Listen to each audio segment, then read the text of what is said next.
पूरी दुनिया में तबाही मचाने वाला कोरोना आज शहरों की बीमारी नहीं रह गई है। ये अब देश और बिहार के गांव-गांव तक फैल चुकी है।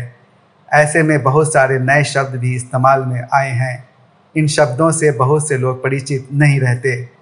इन शब्दों के बारे में जानने के लिए बिहार लोक संवाद .नेट के कंसल्टिंग एडिटर समी अहमद ने बात की बिहार के प्रतिष्ठित चिकित्सक डॉक्टर निशिंद किंजल से।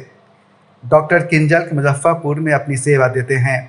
इन्हें संगीत से भी काफ़ी लगाव है। आइए देखते हैं उनसे ये विशेष बातचीत। नमस्कार, बिहार लोक संवाद .नेट में आपका बहुत स्वागत है। आज हमारे दर्शकों को डॉक्टर निशिंद किंजल से मुलाकात कराएंगे हम। हमारे दर्शक को शायद ये पता हो कि डॉक्टर साहब मुजफ्फरपुर के बहुत ही प्रसिद्ध चिकित्सक हैं और बिहार में इसलिए जाने जाते हैं कि ये आम आदमी के डॉक्टर हैं। और आज हमारा विषय है कोरोना। तो कोरोना के बारे में बहुत सारे नए शब्द आदमी को सुनने को मिले हैं हर जगह, और खासकर जिस तरह से शहर से ये देहात में फैल रही है बीमारी, तो लोगों को नई नई चीजें मालूम हो रही कि जैसे अब किसी को मालूम हो रहा ऑक्सीजन कंसंट्रेटर, किसी को मालूम हो रहा प्लाज्मा, तो सबको ये इन चीजों की जानकारी नहीं होती है। डॉक्टर साहब, आज हमने अपने सवाल को 5 हिस्सों में बांटा है: बीमारी, जांच, इलाज, घरेलू जांच और उपकरण के बारे में। तो सबसे पहले हम शुरू करते हैं कि डॉक्टर साहब, ये कोरोना या कोविड है क्या? आदमी देहात का आदमी कंफ्यूज रहता है, ये कोरोना है, कोविड-19 है, कोविड है, क्या है ये? देखिए, एक होता है कीटाणु जो कि बीमारी का कारण है, और दूसरा है बीमारी। तो कोरोना है या कीटाणु है? कोरोना वायरस नाम का एक वायरस है जिसको शॉर्ट फॉर्म में हम कोरोना कहते हैं।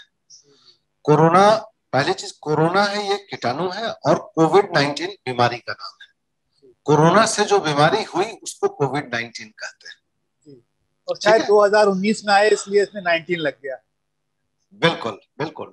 तो कोविड-19 जो है corona virus disease 19, corona virus के द्वारा हुआ बीमारी जो 19 में पहली बार इतने भयानक रूप में सामने आया, तो लोगों ने इसका नाम डाल दिया कोविड-19।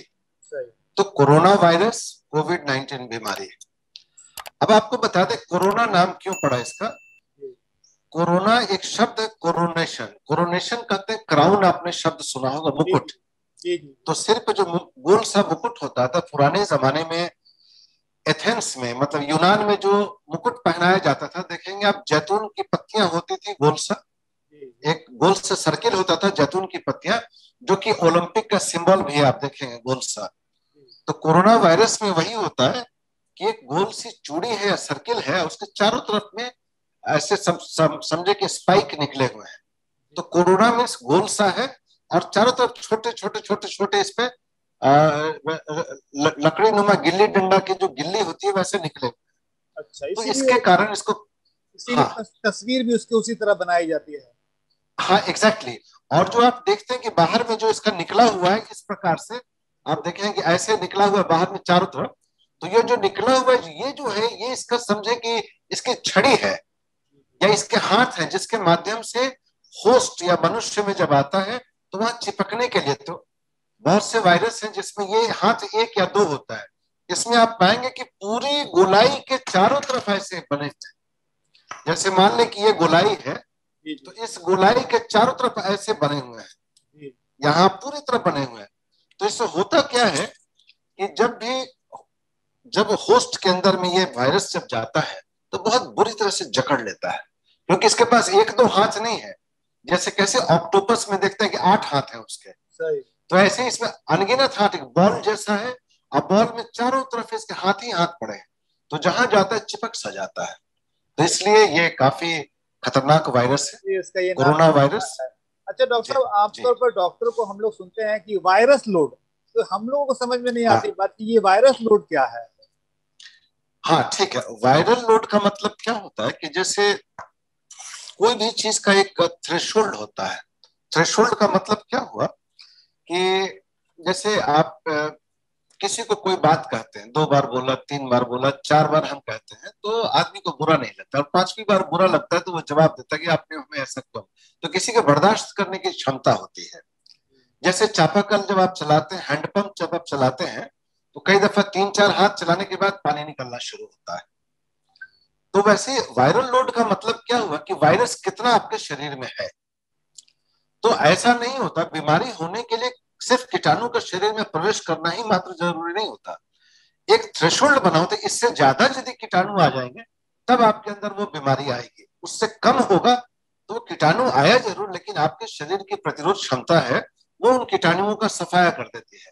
तो वो थ्रेशोल्ड होता है, एक इससे ज्यादा होगा तो बीमारी आएगी, इससे कम होगा तो शरीर हैंडल कर लेगा। तो वायरल लोड का मतलब वो कितना वायरस है, वो क्वांटिटी वायरस का आपके अंदर में कितना है।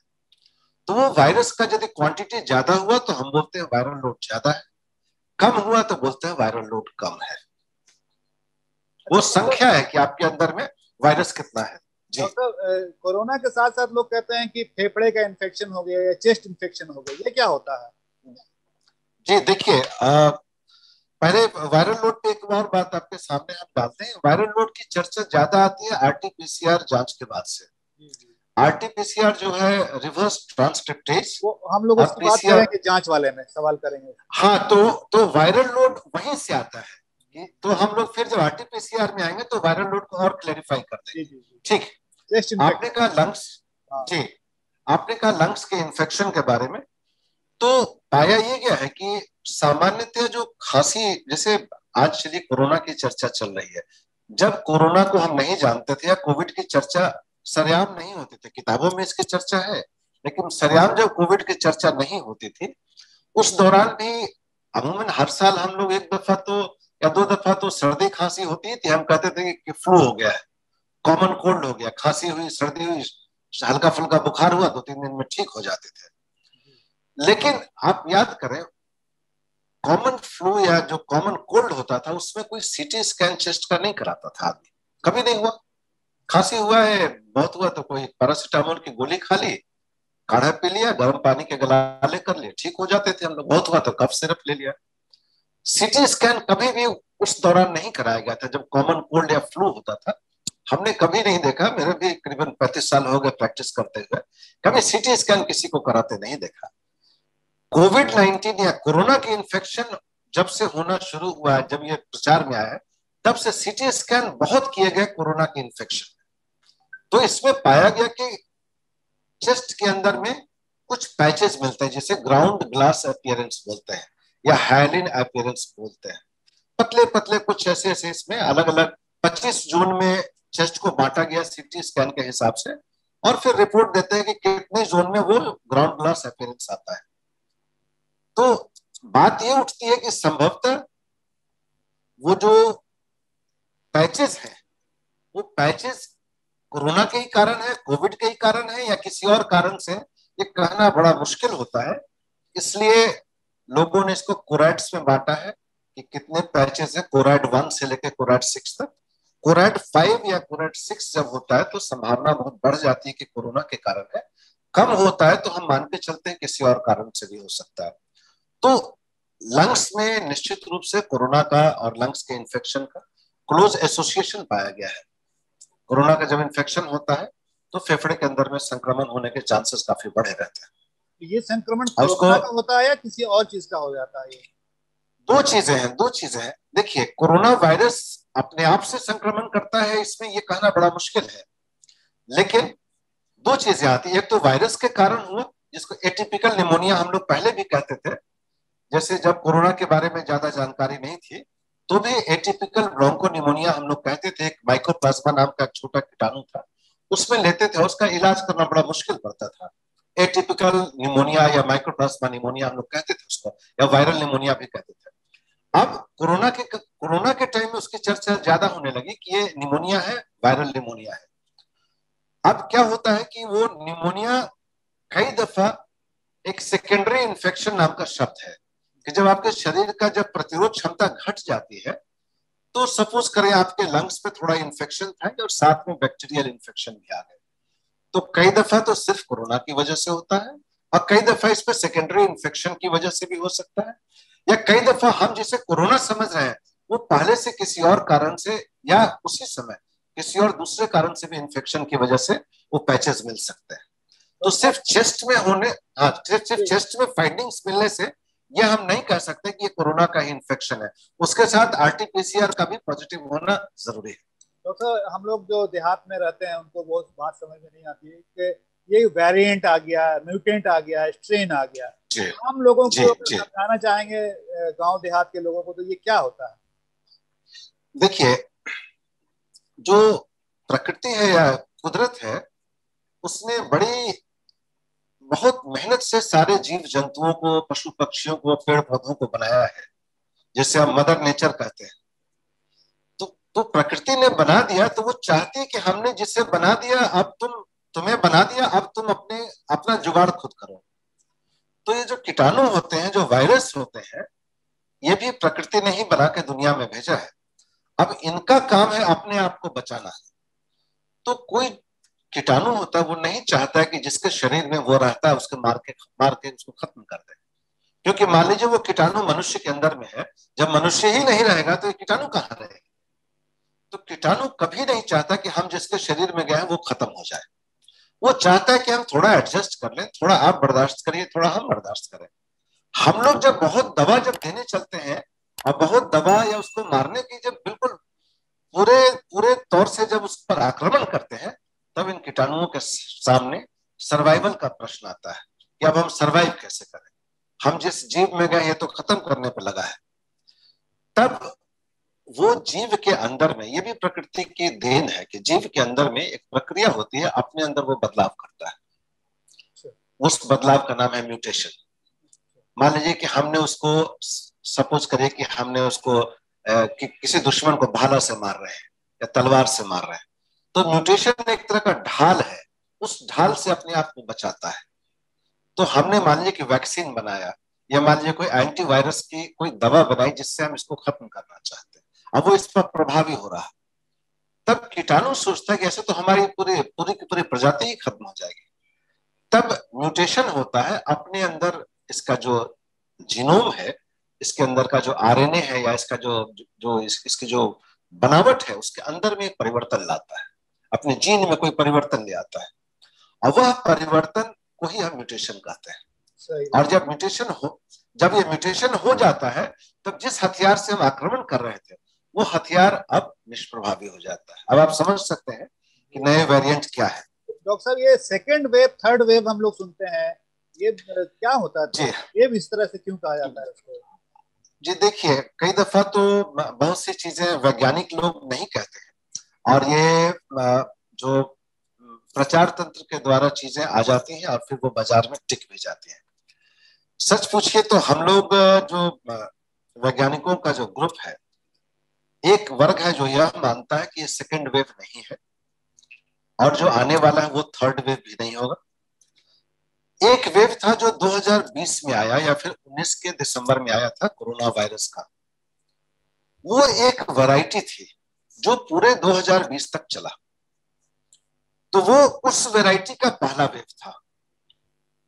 म्यूटेशन के बाद जो नई वैरायटी बनी है, इस वैरायटी का 2021 का ये पहला वेव है। तो ये कहना कि उसी बीमारी का ये दूसरा वेव है, ये एक स्कूल है हम लोगों का जो कहता है कि ये कहना मुनासिब नहीं है। 2020 में जो चला था वो कोई एक वैरायटी था, 2021 में जो चल रहा है ये बिल्कुल ही नया वैरायटी। ठीक है, इसकी प्रजाति वही है, लेकिन इसकी शक्ल दूसरी है। तो एग्जैक्टली ये कहना कि वही वाला वायरस है पूरे तौर से मुनासिब नहीं है। पहले वाला वायरस कुछ और था, अभी वाला वायरस कुछ और है, आने वाला वायरस कुछ और होगा। और यही इसकी शक्ल में बदलाव के कारण ही ऐसा होता है कि फिर जो पहले की जो चीजें हैं वो निष्प्रभावी हो जाती है।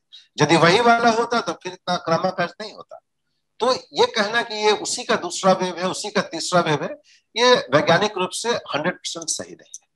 डॉक्टर साहब, हम लोग जांच के बारे में बात करेंगे। जांच शुरुआत हुई ट्रूनेट से, फिर आया रैपिड एंटीजन, फिर आरटीपीसीआर। तो ये रैपिड एंटीजन या आरटीपीसीआर में क्या करते हैं डॉक्टर साहब? ये क्या होता है आरटीपीसीआर?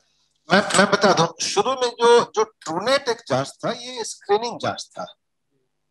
ट्रूनेट जो था वो स्क्रीनिंग जांच था। वो जांच हम लोग इस्तेमाल करते थे ट्यूबरकुलोसिस के जांच के लिए। वो जीन के आधार पर टेस्ट करते थे। उसमें भी हम लोग पीसीआर एक पॉलीमरेज चेन रिएक्शन होता है, उसके माध्यम से टीबी के मरीजों के जांचने की वो एक बहुत अच्छी पद्धति निकली थी, ट्रूनेट। बाद के समय में लोगों ने ट्रूनेट को ही इस्तेमाल करना शुरू किया स्क्रीनिंग के लिए, कोरोना के लिए, कि कोरोना का डेफिनेटिव जांच नहीं था, लेकिन उसमें यदि पॉजिटिव आता था तो फिर उनको हम अलग कर लेते थे कि चलो इनको थोड़ा और जांच करते हैं कोरोना के लिए। तो ट्रूनेट जो था एक्चुअली वो जांच ट्यूबरकुलोसिस के लिए था, पीसीआर का जांच था। शुरुआती फेज में उसी को इस्तेमाल किया हम लोगों ने स्क्रीनिंग के लिए, डायग्नोस्टिक नहीं था, वो स्क्रीनिंग के लिए था। तो स्क्रीनिंग होता है कि बड़े पॉपुलेशन में आप करते हैं और कुछ लोगों को छांट लिया कि भाई ये लोग सस्पिशन में है, इनको थोड़ा गहन जांचना चाहिए। तो ट्रूनेट वही था। तो ट्रूनेट की कहानी यहाँ पर खत्म हो जाती है।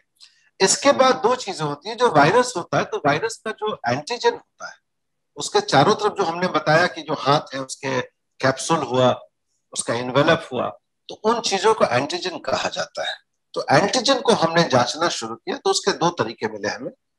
पहले तो एक एंटीजन का छोटा सा पोर्शन लिया, उसको एम्पलीफाई किया, फिर पीसीआर के माध्यम से डिटेक्ट किया, तो उसको कहा RTPCR, reverse transcriptase polymerase chain reaction. और दूसरा था रैपिड एंटीजन टेस्ट। दोनों में सैंपल आमतौर पर वही नाक के अंदर में एक स्वाब लेते हैं और स्वाब का टेस्ट करते हैं। जो रैपिड एंटीजन टेस्ट है उसका फायदा है कि आधे घंटे से 40 मिनट में रिपोर्ट आपके सामने आ जाती है। आरटीपीसीआर में थोड़ा वक्त लगता है, करीबन 24 घंटा लग जाता है रिपोर्ट आने में, लेकिन आरटीपीसीआर ज्यादा, इसमें पॉजिटिविटी ज्यादा मिलती है एंटीजन टेस्ट के मुकाबले। तो दो टेस्ट आज के तारीख में हमारे लिए काफी महत्वपूर्ण है, एंटीजन टेस्ट जिसको रैट भी कहते हैं, और दूसरा आरटीपीसीआर। अब आते हैं हम लोग सीटी स्कैन पर। ये सीटी स्कैन क्या होता है? पहले तो किसी और बीमारी के लिए होते थे ये जांच कराई हाँ, हाँ, सीटी स्कैन एक तरह से आपने ज्यादा सुना होगा। सीटी स्कैन ब्रेन का, कंप्यूटराइज एक्सियल टोमोग्राफी। मतलब किसी भी पोर्शन को ना वो एक्सरे का स्लाइस बनाते हैं, एक ही पोर्शन का। जैसे चेस्ट का आपने एक्सरे किया तो सामने और पीछे एक, जैसे आप देखेंगे मरीज को पीठ के तरफ से रोशनी आती है एक्सरे की, और छाती के सामने वो लगा होता है, फिल्म लगी होती है और उसमें फिल्म निकल के सामने चली आती है। जब सीटी स्कैन जब करते हैं कंप्यूटराइज एक्सियल, मतलब हर एक 360 डिग्री अलग अलग सेक्शन से उसमें एक्सरे की किरण आती है और पूरा इलाका हम फिक्स कर लेते हैं। जैसे मान लीजिए चेस्ट का लेना है तो गले के पास से लेकर चेस्ट के नीचे के पोर्शन तक इसका 360 डिग्री के एंगल से इस पे किरणें जाती हैं और सबके स्लाइस बनते हैं। और उन स्लाइस में से कुछ हमारे जो खास खास जहां लीजन दिखता है, वैसे मान के चलिए कभी 12, कभी 24, कभी 48, कभी 100 स्लाइड, उन स्लाइड्स को दिखा दिया कि ये आपका ये बीमारी दिख रहा है। तो उसमें हमारा एक एक सेक्शन दिख जाता है, वो 3D कह लीजिए, वो 3D पिक्चर है। उसमें से जो हमारे काम का स्लाइड है उनको निकाल के बड़े फिल्म में देते हैं, इसको सीटी स्कैन कहते हैं। तो सीटी स्कैन चेस्ट का हम लोग इसलिए करते हैं कि एक्सरे यदि आप सामान्य एक्सरे करेंगे कोरोना के मरीज में, कोविड में, तो मान के चलिए कि 98% या 99% के मरीजों में चेस्ट एक्सरे में शायद कुछ नहीं आएगा। लेकिन सीटी स्कैन जब कराते हैं तो उसमें वो जो शुरू में हमने कहा था कि ग्राउंड ग्लास अपीयरेंस, ग्राउंड, वो बिल्कुल हल्का सा लीजन आता है। तो 25 भाग में बांट के रखा हुआ है और देखते हैं कितना उसको 25 में। तो आप देखिएगा तो रिपोर्ट में कई बार लिखा होगा 2/25, 10/25, 22/25। तो वो बतलाता है कि कितने इलाके इन्वॉल्व है। हालांकि वो इलाके कितने इन्वॉल्व है सीवियरिटी नहीं बताता कि बीमारी सीरियस है या नहीं है, आपको सिर्फ ये बताता है कि लंग्स में इतने एरियाज इन्वॉल्व है। कई दफा आपके 2 ही एरिया इन्वॉल्व है, स्टिल बीमारी भयानक हो सकती है, और कई दफा 20 एरिया इन्वॉल्व है और बीमारी बहुत भयानक नहीं, माइल्ड बीमारी है। तो सीटी स्कैन, आरटीपीसीआर और रैपिड एंटीजन, 3 टेस्ट बहुत इंपॉर्टेंट है। आजकल हम लोगों ने एक नया शब्द सुना, डी डाइमर। ये क्या होता है? डी डाइमर क्या है कि जैसे हमारे शरीर में जो ब्लड वेसल्स हैं ये सब खुले रहते हैं ताकि ब्लड का क्या काम है कि ऑक्सीजन को कैरी करता है और पूरे शरीर में ऑक्सीजन को पहुंचाना है। और जहां कार्बन डाइऑक्साइड निकल रहा है या फिर वेस्ट प्रोडक्ट्स हैं उनको लाके फिर उसका जो जहां पर उसको निकालना है, जैसे कार्बन डाइऑक्साइड है तो लंग्स के माध्यम से, और यूरिया वगैरह है तो उसको किडनी के माध्यम से निकाल देना है, और जिनका मेटाबॉलिज्म करना है उनको लिवर में ले जाना है। तो खून का प्रवाह नलियों में अच्छे ढंग से होना चाहिए। कई दफा होता है कि ये खून जमने लग जाते हैं। खून बिना वजह या कोई वजह हो गई, कोई इन्फेक्शन हो या कोई बीमारी हो गई, तो खून जमने लग जाता है। आपने सुना होगा कि कोरोनरी एंजियोग्राफी, हार्ट की जो नली होती है उसमें खून जम जाता है, तो फिर उसमें उसमें फिर बलूनिंग करते हैं, स्टेंटिंग करते हैं। क्या है, उस नली के अंदर के खून के थक्के को हटाते हैं, फिर वहां पर एक स्प्रिंग लगा देते हैं ताकि खून का प्रवाह अच्छा हो। प्लस आप सुनते हैं कि एस्पिरिन की गोली देते हैं ताकि खून का, लोग कहते हैं कि खून पतला होने की दवा, खून पतला होने की दवा नहीं है, खून को बेवजह जमने से रोकता है। तो डी डाइमर क्या है कि ये जो खून बेवजह कहीं कहीं जम जाता है, तो शरीर में हमारे ऐसा एक सिस्टम है, इसको फाइब्रिनोलिसिस का सिस्टम है, वो इन खून के थक्कों को तोड़ देता है। यह हमारे शरीर में सिस्टम है, और खून के थक्कों को तोड़ देता है ताकि प्रवाह चलता रहे। तो जो टूटे हुए प्रोडक्ट जो है, जिसको आप रद्दी का प्रोडक्ट्स कर सकते हैं, पहले इसको एफडीपी कहा जाता है, फाइब्रिन डिग्रेडेशन प्रोडक्ट्स।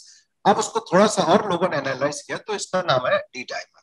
डाइमर मतलब दो हैं जो जुड़े हुए हैं एक साथ, डी डाइमर, दो जुड़े हुए हैं। और इनको जो हम डिटेक्ट करते हैं कि डी डाइमर का क्वांटिटी बढ़ गया ब्लड में, इसका मतलब है कि फाइब्रिन काफी टूट रहे हैं। पहले नलियां ब्लॉक हुई, नलियां ब्लॉक होने के बाद शरीर ने उनको तोड़ना शुरू किया, तो टूटे हुए जो प्रोडक्ट है, जो गार्बेज है, वो गार्बेज को हम डिटेक्ट कर रहे हैं। तब कहते हैं अरे इसके शरीर में तो डी डाइमर बहुत बढ़ा हुआ है। तब लगता है कि शरीर के अंदर वो क्लॉटिंग का प्रोसेस बढ़ा हुआ है। तो अभी कोरोना के टाइम में डी डाइमर बढ़ा हुआ रहता है, तो हम लोग बहुत चिंतित हो जाते हैं कि शरीर में खून थक्का जहां तहां बनना शुरू हो गया, वही डी डाइमर का बढ़ा हुआ मिल। लेकिन ये कोई जरूरी नहीं कि डी डाइमर बढ़ा है तो कोरोना ही हो, बहुत सी बीमारियों में डी डाइमर बढ़ा हुआ मिल सकता है। तो ये फिर क्लिनिशियन के ऊपर है कि उस बढ़े हुए डी डाइमर का जो जो रिजल्ट आया, उसको अकेले उसका कोई निष्कर्ष नहीं निकालना चाहिए, बाकी चीजों के साथ मिला के तब निष्कर्ष निकालना चाहिए कि क्या दवा दें। जी, बहुत शुक्रिया आपका। अब हम लोग इलाज पे आते हैं। अभी हम लोग को जो जी, सबसे ज्यादा लफ्ज सुनते हैं वो है ऑक्सीजन। और हम लोग आम आदमी समझते हैं कि ऑक्सीजन तो हवा में भी है, फिर ये ऑक्सीजन जी। अलग से जो देते हैं, ये क्या ऑक्सीजन होता है? देखिए, हवा में ऑक्सीजन है, ठीक है, लेकिन हवा में ऑक्सीजन है वो मिक्स्ड ऑक्सीजन है। उसमें नाइट्रोजन भी है, कार्बन डाइऑक्साइड भी है, और उसमें और भी कई तरह के तत्व मिले हुए हैं, जैसे इनऑर्गेनिक, उसमें घुला हुआ कुछ पानी की बूंदे भी हैं। तो ये ऑक्सीजन इसमें कम मात्रा में होता है, पहली बात। लेकिन ये हमारे शरीर के लिए सफिशिएंट है। लेकिन इस बीमारी में क्या हो जाता है कि जब लंग्स का एक बहुत बड़ा पोर्शन जब अफेक्टेड हो जाता है, तो ऑक्सीजन हमें जो भी हम सांस में लेते हैं, वो तो लंग्स के माध्यम से ही फिल्टर होने के बाद ब्लड में जाता है, और तब वो ऑक्सीजन का लेवल बढ़ता है। तो लंग्स क्या है कि जो बाहर से हम ऑक्सीजन ले रहे हैं और शरीर के बीच में, लंग्स एक बैरियर या समझे कि एक परत के रूप में काम करता है, एक जाली के रूप में काम करता है। वो ऑक्सीजन को लेता है और शरीर में ब्लड के अंदर में दे देता है। तो ये जो जाली जो है, अब ये जाली में मान लीजिए कि जैसे जाली ब्लॉक हो गई, तो जो ऑक्सीजन जो हम हवा में बाहर से ले रहे थे, वो ऑक्सीजन अब पूरा का पूरा हमारे शरीर के अंदर नहीं जा पा रहा है। तब ये ऑक्सीजन का लेवल ब्लड में घटने लगता है। SpO2 जो आप देखते हैं, 99%, 98 या 97% सामान्य रूप में रहता है। ऐसा जो मशीन होता है जिसमें आप देखते हैं, ये जो मशीन है, तो इसमें जो देखते हैं वो यूजुअली 94 से ऊपर सेफ माना गया है। 94 SpO2 यदि आ जाता है तो हम मानते हैं कि ये बढ़िया नहीं है, तो सब ये तब थोड़ा सा अलर्ट। संक्षेप में हम लोग को ये जानना था, ये प्लाज्मा की बहुत आजकल मांग होती है, ये प्लाज्मा क्या होता है?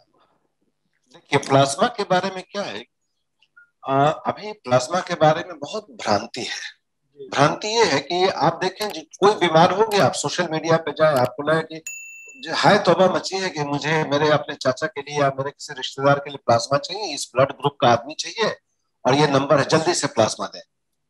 देखिए, आपको जैसा मैंने पहले बताया, आपने कहा कि ये कोरोना का दूसरी लहर तो नहीं है। प्लाज्मा क्या है, प्लाज्मा के अंदर में एंटीबॉडीज होते हैं उस वायरस के खिलाफ, जो इन्फेक्शन उस व्यक्ति को हुआ था। तो वायरस तो चला गया, जब बीमारी से वो ठीक हो गया, उसके शरीर में माना जाता है कि एंटीबॉडीज ज्यादा है। अब वो एंटीबॉडीज यदि हम दूसरे मरीज को देंगे जिसके अंदर वायरस है, तो ये एंटीबॉडीज उस वायरस को खत्म कर देगा। तो पहली बात ये समझनी चाहिए कि यदि ये वायरस ही बदल गया म्यूटेशन के बाद, तो ये प्लाज्मा उसको काम करेगा कि नहीं करेगा, ये भी समझने की चीज है। क्योंकि वो जिस व्यक्ति में देना है उसमें वही वाला वायरस है, तब तो काम करे।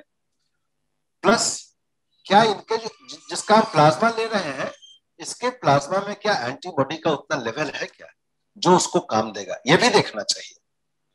और तीसरा कि दोनों की कॉम्पेटिबिलिटी है कि नहीं। जैसे ब्लड आप चढ़ाते हैं किसी को तो कैसे सुनते हैं कि ब्लड मैच नहीं हुआ तो दोनों में रिएक्शन कर गया। तो पहले जमाने में कहा जाता था कि सिर्फ आप ब्लड के सेल्स हटा दें तो मैच कर जाता है, ऐसा नहीं है। अभी बहुत से ऐसे फैक्टर हैं जो आरबीसी वगैरह को हटा दीजिएगा उसके बाद भी रिएक्शन होने के चांसेस रहते हैं। तो प्लाज्मा थेरापी आज के तारीख में श्योर शॉट थेरापी बिल्कुल नहीं है, और ये साइंटिफिकली प्रूवन है कि प्लाज्मा शुरू में भले ही जो थोड़ा बहुत रोल हो भी सकता है, लेकिन एक बार वायरस सेटल हो गया, वो डैमेज कर चुका है, उस समय प्लाज्मा का रोल ना के बराबर है। तो ये खून का हिस्सा होता है और जो कोरोना के मरीज ठीक हो चुके हैं उनसे लिया जाता है। सही, जो मरीज ठीक ठीक हो गए उनसे। जी जी जी। अच्छा डॉक्टर साहब, हम लोग रेमडेसिविर का बहुत नाम सुनते हैं, ये क्या है आखिर, इससे क्या फायदा होता है? हाँ देखिए, रेमडेसिविर एक एंटीवायरल, जैसे वायरस के खिलाफ काम करने वाली दवा है रेमडेसिविर, और एक अच्छी दवा है। और लोगों ने कई प्रकार के रिसर्च हुआ, उसमें पाया गया कि रेमडेसिविर और फेबिफ्लू ये सारी दवाएं, और बहुत सी दवाइयां अभी लाइन में भी है जिनके बारे में रिसर्च हो रहा है कि कौन सी दवा इसमें फाइनली कारगर होगी। तो रेमडेसिविर के बारे में आया कि अच्छी दवा है, लेकिन ये नहीं आया कि ये दवा इसके लिए एकदम रामबाण दवा है कि कोरोना का इन्फेक्शन आ गया रेमडेसिविर देंगे आप ठीक हो जाए, ऐसा नहीं है। आप यदि देखें तो अभी अभी all India institute of medical sciences Delhi का अभी नई गाइडलाइंस आई है करीबन हफ्ता 10 दिन पहले, उसमें रेमडेसिविर का जिक्र भी नहीं है। तो कहने का मतलब कि अभी आज के तारीख में कोई भी चीज जाहिर तौर से नहीं कह सकते कि फला चीज देंगे और ये कोविड-19 का जो इन्फेक्शन है इसमें आपको सुधार हो ही जाएगा, ऐसा कुछ भी नहीं है, अभी तक कुछ भी नहीं है। जिसमें कि मोनोक्लोनल एंटीबॉडीज भी है, प्लस IL-6 का जो जो IL-6 और IL-1 के इनहिबिटर्स भी हैं, लेकिन कुछ भी अभी जाहिर तौर से फाइनल वर्ड अभी तक नहीं है। डॉक्टर साहब, हमारे पास दो हिस्सा अभी भी बच रहा है, घरेलू इलाज और उपकरण। ये हम लोग कहते हैं कि जब आपका ऑक्सीजन लेवल कम हो जाए और आप घर पे हैं तो प्रोनिंग कर लीजिए, ये क्या होता है? देखिए, प्रोनिंग पहली बात तो है कि जब ऑक्सीजन घटने लगता है तो हम लोग चाहते हैं कि कैसे मरीज को लाभ पहुंचाए, ऑक्सीजन का लेवल कैसे बढ़ाए। तो जैसे मान लीजिए हम बैठे हुए हैं तो लंग्स का बहुत सा हिस्सा जो पूरा से एक्सपैंड नहीं करता है, मतलब लंग्स का रिजर्व है। जैसे ऊपर हम लंबी सांस लेंगे तो पूरा लंग्स फैलता है, पूरा सांस नहीं लेंगे तो थोड़ा लंग फैलता है। जब पेट के बल हम लेट जाते हैं तो लंग्स के कुछ ऐसे इलाके हैं जो अमूमन बंद रहते हैं, वो इलाके भी खुल जाते हैं, वो भी ऑक्सीजन लेने लग जाते हैं, वो भी हवा से ऑक्सीजन लेने शुरू। जो इलाका नहीं काम कर रहा है लंग के अंदर में, अमूमन हम लोग 12 महीने और सारा टाइम नहीं इस्तेमाल करते, जब पेट के बल लेटते हैं तो वो इलाका काम करना शुरू कर देता है।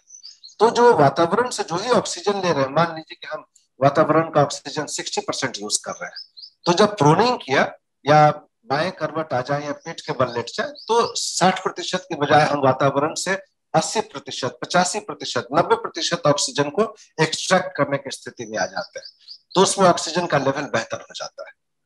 तो आजकल हम वो डबल मास्किंग के बारे में सुन रहे हैं, पहले तो कहा गया मास्क लगाइए, अब कहते हैं डबल मास्किंग, ये क्या है? हाँ वो सही है, वो सही है। देखिए अभी सच पूछ के जब जब कोविड से बचाव का या फिर इसके इलाज की बात आती है तो इसके इलाज में हमारे पास 4 रास्ते हैं।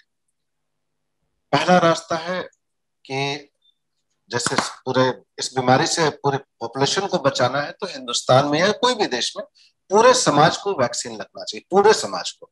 कुछ लोग बच जाएंगे तो वही सोर्स बन जाएंगे नए वेरिएंट बनाने के, उनमें इन्फेक्शन होगा, फिर वो वायरस अपने हिसाब से अपने आप को चेंज करेगा, नया म्यूटेशन आ जाएगा, वो फिर बाकी के लोगों को इन्फेक्ट कर देगा। तो पहला तो वैक्सीन है जो सबको लगना चाहिए। दूसरा अपने स्तर से हम लोग कर सकते हैं, उसमें 3 चीजें जो बराबर मीडिया में और सब जगह दिखाई भी जाती है। पहली चीज है कि आप हाथ धोएं, बराबर समय समय पर हाथ की सफाई करें, साबुन से कर लें या फिर अल्कोहल वाला या स्पिरिट से करें। दूसरा चीज है डिस्टेंस रखें, जैसे मान लीजिए कि 1-1.5 मीटर की दूरी पर दूसरे आदमी से आप खड़े और खुली हवा में रहें। और तीसरी चीज है डबल मास्क। डबल मास्क ही नहीं, पहले आप देखें कई दफा हम भी देखते हैं, मरीजों को देख रहे हैं, हमने कहा भाई बिना मास्क लगाए मत आइए, तो लोग करेंगे रुमाल बांध लेंगे कान पे, कभी का दुपट्टा सामने ले लेंगे, कभी साड़ी को झूठ मूठ को ऐसे कर ले रहे। हम कोई वो ये लोग समझते हैं कि हमने कर लिया, औपचारिकता पूरी, औपचारिकता के लिए नहीं है, ये उनके बचाव और दूसरे के बचाव के लिए। तो कई दफा आप देखते हैं बड़े बड़े लोगों को भी आप देखेंगे, बड़े नेता हैं, बड़े पदाधिकारी, वो नीले रंग का मास्क लगा के चले आते हैं, नीले रंग का।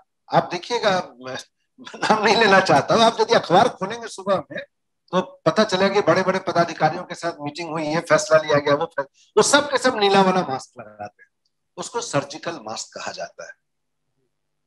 उस मास्क का कोरोना से बचाव में कोई रोल ही नहीं है। आप लगाएं न लगाएं ऐसे ही चले जाए, कोई रोल नहीं है। उसको सर्जिकल मास्क बोलते हैं, कोई मतलब, वो सिर्फ आपको धूल कण आपको अंदर नहीं आने देगा। कोरोना के लिए उसका कोई रूल ही नहीं है। इसके लिए एक मास्क आता है जिसको N95 कहा जाता है, आपने भी सुना होगा N95। N95 का मतलब होता है कि जितने पार्टिकल्स हैं वायरस के, उसके 95% पार्टिकल्स को रोक देता है, 5% ही पार्टिकल अंदर जा सकता है। और ये सब जो है वो N90, वो समझिए कि मुश्किल से 10% रुकेगा, 5% रुकेगा, 15%। वैसे मास्क का क्या मतलब है?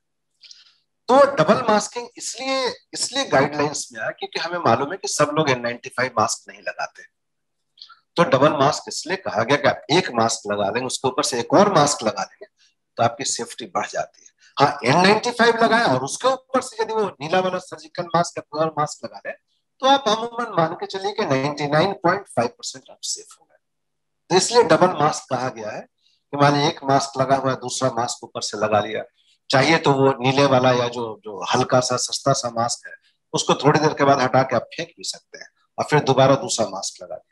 तो डबल मास्क है अभी श्योर अपने आप को बचाव के लिए काफी जरूरी है, अपना बचाव के लिए भी। आजकल हम लोग ऑक्सीजन फ्लोमीटर और ऑक्सीजन कंसंट्रेटर, ये दो चीज बहुत सुन रहे हैं, ये क्या होता है डॉक्टर? देखिए, ऑक्सीजन फ्लोमीटर तो कुछ भी नहीं है, जैसे ऑक्सीजन का सिलेंडर है या ऑक्सीजन का कोई भी सोर्स है, तो उस सोर्स से मरीज के अंदर में या व्यक्ति के अंदर में ऑक्सीजन जाने लगे तो वहां जो नलका जो लगा देते हैं, टैप समझिए, जब नल होता है ना, तो नल लगा दिया और नल से कितना ऑक्सीजन जा रहा है वो हम देखते हैं। वही पानी का सोर्स रहता है ताकि उस जो ऑक्सीजन जा रहा है उसको थोड़ा ह्यूमिडिफाई कर दिया, थोड़ी सी उसमें ह्यूमिडिटी दे दी और फिर पेशेंट के अंदर गया। प्लस उसके रेट को कंट्रोल कर पाते हैं कि 6 लीटर जा रहा है या 4 लीटर जा रहा है या 8 लीटर जा रहा है, तो उसको ऑक्सीजन फ्लो मीटर कहते हैं। तो फ्लो मीटर सिर्फ एक नलका है और उसके साथ एक मीटर लगा हुआ है, ऑक्सीजन का सिलेंडर में वो जोड़ दिया जाता है। तो वो फ्लो मीटर वहां भी लगा सकते हैं, कई दफा उसकी ऑक्सीजन कॉन्सेंट्रेटर में भी लगाने की जरूरत पड़ सकती है और कुछ कॉन्सेंट्रेटर में उसको लगाने की जरूरत नहीं पड़ती है। कॉन्सेंट्रेटर क्या है और सिलेंडर क्या है? सिलेंडर है जिसमें कि ऑक्सीजन प्लांट से ऑक्सीजन भर दिया गया है, अब वो सिलेंडर आप ले आए और उस सिलेंडर से ऑक्सीजन मिल रहा है।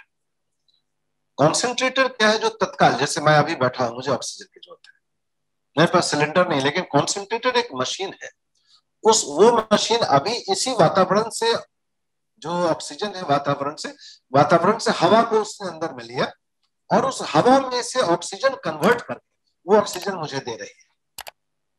आप ऐसा समझिए, यदि आपने गीजर देखा होगा घर में, तो दो तरह के गीजर होते हैं। एक गीजर है जिसमें 5 लीटर 10 लीटर पानी है गर्म करके रखा हुआ है, और एक वो गीजर जिसको आप ऑन करिएगा तब वो पानी गर्म होना शुरू करता है, उसमें पानी स्टोर नहीं है, ऑन करिएगा गर्म पानी आता चला जाएगा। तो कॉन्सेंट्रेटर वही वाला गीजर है जिससे पानी स्टोर नहीं है, ये वातावरण से ऑक्सीजन लेके आपको दे रहा है। और सिलेंडर है, उसमें ऑक्सीजन प्लांट से बना के उसके अंदर में ऑक्सीजन स्टोर किया हुआ है। बहुत शुक्रिया डॉक्टर, आप समझ गए? जी समझ गया। आज आपने काफी अच्छी जानकारी दी, हमारे खास के उन दर्शकों को इस जानकारी का काफी लाभ होगा जो गांव देहात में रहते हैं और जो इस तरह के शब्दावलियों से परिचित नहीं है। आपका बहुत शुक्रिया। हम लोग एक बार फिर आपसे बात करेंगे जब हम लोग किसी अच्छे स्थिति में पहुंचेंगे, तो फिर कुछ नई चीजें आएंगी, उसके बारे में बात करेंगे। आपका बहुत शुक्रिया। इस बुलेटिन को पेश किया है टॉप कलेक्शन और सबिहा डिजाइनर ने।